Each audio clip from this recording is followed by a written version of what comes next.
Hello বন্ধুরা, নমস্কার। কেমন আছো সবাই? আশা করি সবাই ভালো আছো। আমার আর এ ডলি কিচেনে তোমাদের সবাইকে স্বাগত। আজকে আমি তোমাদের জন্য আরও একটা রেসিপি নিয়ে এসেছি। সেটা হলো তেলাপিয়া মাছ দিয়ে কাঁচকলার ঝোল।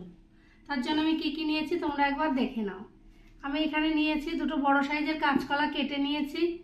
এখানে 3টে আলু আমি কেটে নিয়েছি। আর এখানে তেলাপিয়া মাছটা ভালো করে কেটে আমি ধুয়ে নিয়েছি। এখানে রসুন আর আদা কাঁচা লঙ্কা একসঙ্গে পেস্ট করে নিয়েছি। এখানে আছে জিরে, ধনে আর শুকনো লঙ্কা পেস্ট করে নিয়েছি। আর এখানে আছে পেঁয়াজ কুচিয়ে নিয়েছি। আর এখানে আমি একটু টক দই ফেটিয়ে নিয়েছি। বাস এইগুলি দিয়ে আজকে আমি কাঁচকলা আর তেলাপিয়া মাছের ঝোল বানিয়ে দেখাবো। এবার আমি এই তেলাপিয়া মাছগুলোকে ভালো করে লবণ আর হলুদ দিয়ে একটু মেখে নেব।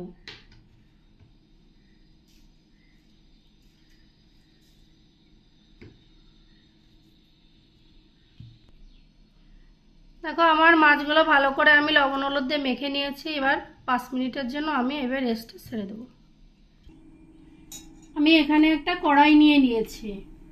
কড়াইটা গরম হয়ে গেছে। এবার এই কড়াইতে আমি তেল দিয়ে দেবো। তেল দিয়ে মাছগুলোকে ভালো করে আমি ভেজে নেব।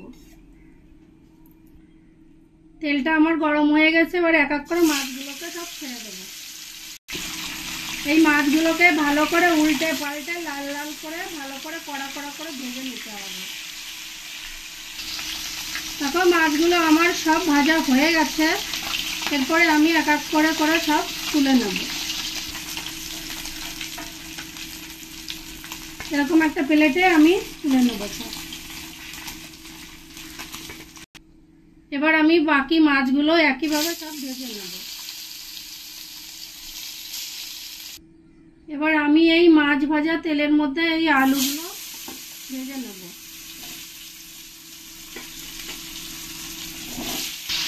এবার এই কাঁচকলা একসঙ্গে দিয়ে আমি ভালো করে কাঁচকলা আর আলুটাকে আমি ভেজে নেব।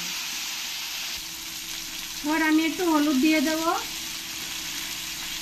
একটু লবণ দিয়ে দেব, দিয়ে ভালো করে ভেজে নেব। আমার এই আলু আর কাঁচকলাটা ভালো করে ভাজা হয়ে গেছে। এবার আমি এটা একটা প্লেটে তুলে নেব।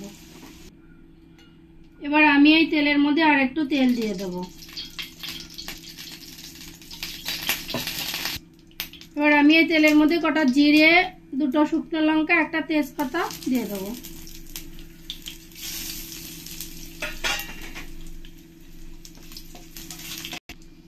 এবার এর মধ্যে যে আমি পেঁয়াজটা কুচিয়ে রেখেছিলাম ওই পেঁয়াজটা দিয়ে দেবো। আমার পেঁয়াজটা দেখো লাল লাল করে ভাজা হয়ে গেছে। এবার এর মধ্যে আমি যে রসুনটা আর আদাটা পেস্ট করে রেখেছিলাম সেখান থেকে আমি 1.5 চামচ দিয়ে দেবো। আর এখানে যে জিরে, ধনে আর শুকনো লঙ্কাটা পেস্ট করে রেখেছিলাম সেটা এখান থেকে আমি 2 চামচ মতো দিয়ে দেবো। দিয়ে ভালো করে আমি কষিয়ে নেব। এবার আমি একটু লঙ্কার গুঁড়ো দিয়ে দেবো, কাশ্মীরি লঙ্কার গুঁড়ো। তারপরে একটু লবণ দিয়ে দেবো, একটু হলুদ দিয়ে দেবো, দিয়ে ভালো করে আমি কষিয়ে নেব।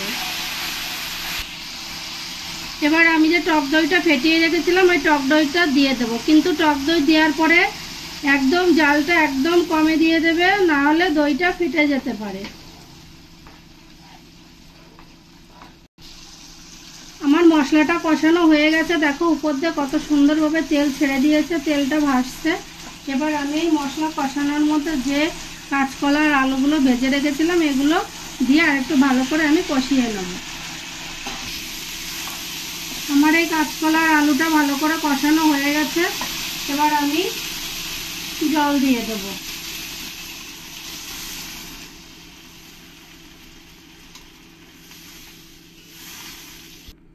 এবার আমি এর মধ্যে 2টো কাঁচা লঙ্কা দিয়ে দেব, দিয়ে আমি 5 থেকে 7 মিনিট আমি ঢেকে দেব। দেখো আমার 7 মিনিট হয়ে গেছে আর আমার তরকারির ঝোলটাও অনেকটা শুকিয়ে এসছে। এবার আমি এর মধ্যে খুব সামান্য একটু ধনের পাতা দিয়ে দেব। তারপরে এই যে মাছগুলো আমি ভেজে রেখেছিলাম এবার এক এক করে এই মাছগুলো আমি এই ঝোলের মধ্যে সব দিয়ে দেব।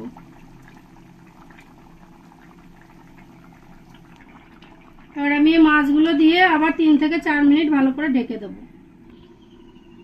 আমার 4 মিনিট হয়ে গেছে আর আমার তরকারিটা পুরো রেডি হয়ে গেছে।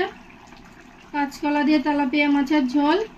তারপরে আমি একটুখানি এই গরম মশলার গুঁড়ো ছড়িয়ে দেবো।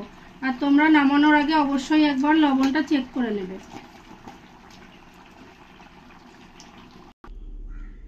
দেখো আমার কাঁচকলা আর তেলাপিয়া মাছের ঝোলটা পুরো রেডি হয়ে গেছে। তোমাদের ভালো লাগলে তোমরা বাড়িতে অবশ্যই একবার ট্রাই করবে। আর যদি তোমাদের এই রেসিপিটা ভালো লাগে আমার চ্যানেলটিকে তোমরা সবাই লাইক শেয়ার কমেন্ট করবে। আর তোমরা যারা নতুন আছো তারা সবাই সাবস্ক্রাইব করবে।